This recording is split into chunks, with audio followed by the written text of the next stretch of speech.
Pernahkah teman-teman diperlakukan secara rasis? Apa bentuk tindakan rasis yang teman-teman terima? Atau malahan teman-teman sendiri yang menjadi pelaku dari tindakan rasis tersebut? Tiga pertanyaan tadi mungkin akan mendapatkan jawaban yang subjektif dari masing-masing pengalaman teman-teman sekalian. Halo teman-teman muda yang terkasih dalam Tuhan Yesus Kristus. Perkenalkan, nama saya Bonifasius Aristo Kusuma. Saya merupakan mahasiswa dari Program Studi Pendidikan Keagamaan Katolik Universitas Sanata Dharma, Yogyakarta. Pada konten video kali ini, saya ingin mengajak teman-teman sekalian untuk mengulas sebuah dampak negatif dari keberagaman yang ada di Indonesia ini. Kita semua jelas sudah tahu lah ya, apa itu NKRI. Ya, kepanjangannya adalah Negara Kesatuan Republik Indonesia. Nah, dengan status ataupun identitas kita sebagai negara kesatuan, maka tugas dan tanggung jawab kita lah sebagai warga negara Indonesia, tak terkecuali kita kaum muda, untuk menjaga persatuan, kesatuan, dan keutuhan bangsa Indonesia. Namun dalam kenyataannya, usaha kita untuk menjaga persatuan dan kesatuan bangsa Indonesia bukanlah perkara yang mudah. Karena kita mendapati adanya dampak negatif seperti yang saya sebutkan tadi dari keberagaman, yaitu timbulnya disintegrasi bangsa atau yang lebih kita kenal dengan perpecahan, yang salah satunya ditimbulkan oleh rasisme. Apa itu rasisme? Mari kita melihat bersama-sama. Apa itu rasisme? Dalam Kamus Besar Bahasa Indonesia, rasisme didefinisikan sebagai prasangka berdasarkan keturunan bangsa, perlakuan yang berat sebelah terhadap suku bangsa yang berbeda-beda, atau paham bahwa ras diri sendiri adalah ras yang paling unggul. Singkatnya, rasisme diartikan sebagai tindakan individu atau kelompok tertentu yang menganggap bahwa ras atau kelompoknya lah yang paling unggul dibandingkan ras atau kelompok lainnya, sehingga timbul sikap untuk merendahkan, menyudutkan, bahkan menghina ras atau kelompok lainnya.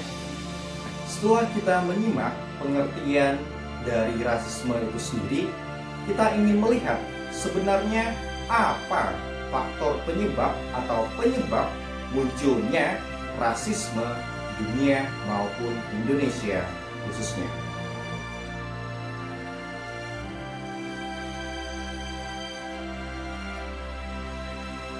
Rekan-rekan muda yang terkasih dalam Tuhan Yesus Kristus, teman-teman sadar atau tidak bahwa manusia itu diciptakan oleh Tuhan dengan sangat berharga. Apa kira-kira yang membuat manusia berharga?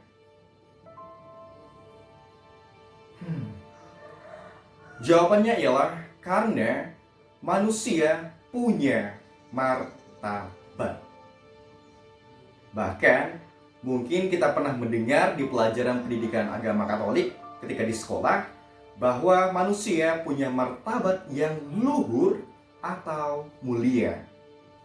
Hal ini jelas dipaparkan oleh salah satu dokumen gereja dari hasil Konsili Vatikan II yang bernama Gaudium et Spes, di mana dokumen ini pada artikel yang ke-12 hingga ke-17 menjelaskan apa saja martabat manusia itu sendiri. Maka mari kita simak satu persatu penjelasannya.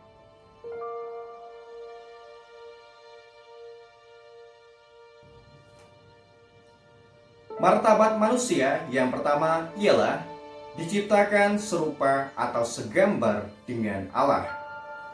yang mana diistilahkan sebagai Imago Dei.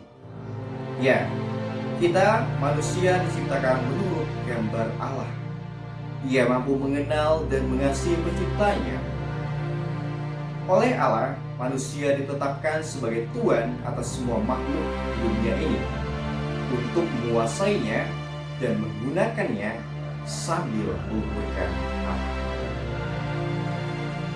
Selanjutnya kita akan melihat martabat manusia yang kedua, ialah martabat akal budi, kebenaran, dan kebijaksanaan.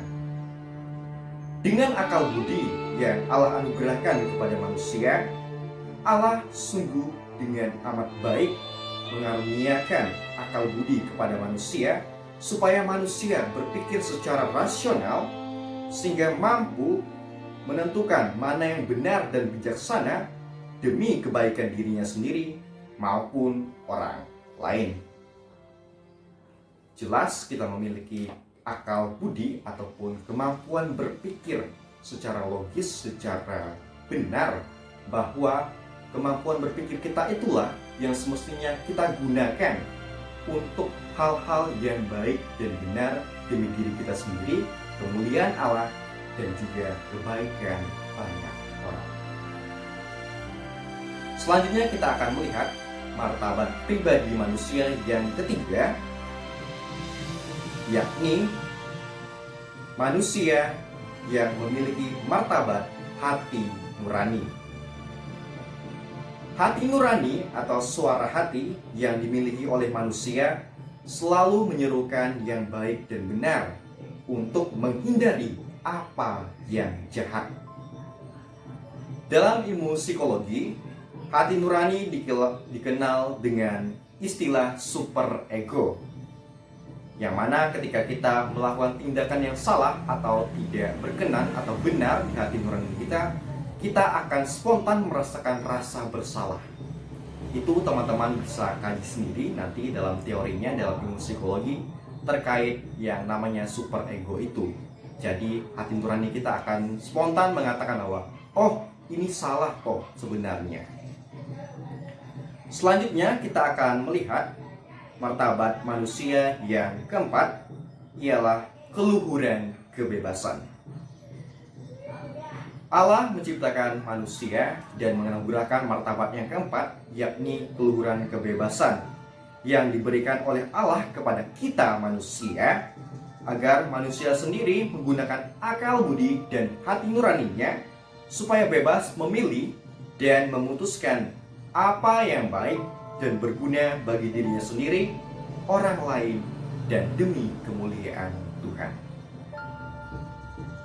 Itu tadi teman-teman yang terkasih dalam Tuhan Yesus Kristus, 4 martabat pribadi manusia.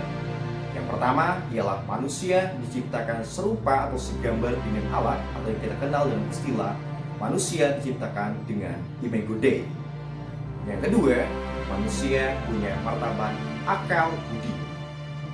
Yang ketiga, manusia punya martabat hati nurani. Dan yang keempat, manusia punya martabat kebebasan.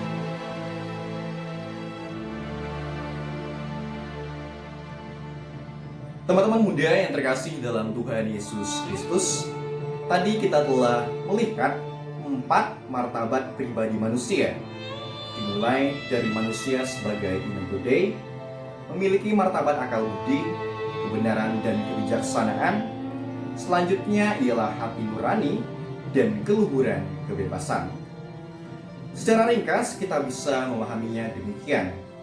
Manusia diciptakan oleh Allah serupa dan segambar dengan Allah, yang memperoleh akal budi, hati nurani, dan kebebasan. Maka dengan luhurnya martabat pribadi manusia dengan 4 martabatnya tadi, jelaslah rasisme selayaknya tidak terjadi di muka bumi ini. Gereja sendiri melihat dalam diri setiap pribadi manusia terdapat citra Allah sendiri yang menemukan kepenuhan dirinya dalam Yesus Kristus. Ya, kita sendiri tahu bahwa Yesus Kristus adalah puncak wahyu Allah. maka sangat tinggi dan luhurlah martabat pribadi manusia yang adalah imago Dei Allah. Rasisme juga sebenarnya di dalam Gaudium et Spes artikel nomor 27 dikatakan sebagai salah satu perbuatan yang melukai martabat pribadi manusia. Maka dari itu, jelaslah bahwa konsili menekankan sikap hormat bagi setiap orang, siapapun itu, sehingga setiap orang wajib memandang sesamanya, tak seorang pun tak terkecualikan, terutama mengindahkan peri hidup mereka beserta upaya-upaya yang mereka butuhkan untuk hidup secara layak. Setiap manusia mempunyai martabat yang harus dihormati.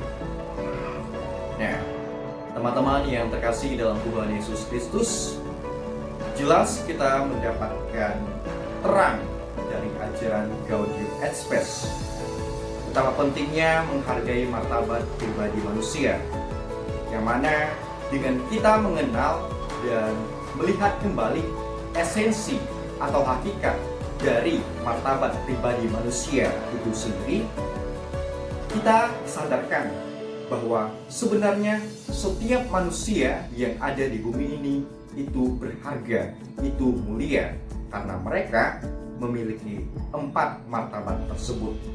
Yang pertama, martabat sebagai diciptakan serupa dan segambar dengan Allah atau imago Dei. Yang kedua, memiliki akal budi. Yang ketiga, memiliki martabat hati nurani. Dan yang keempat, memiliki martabat kebebasan.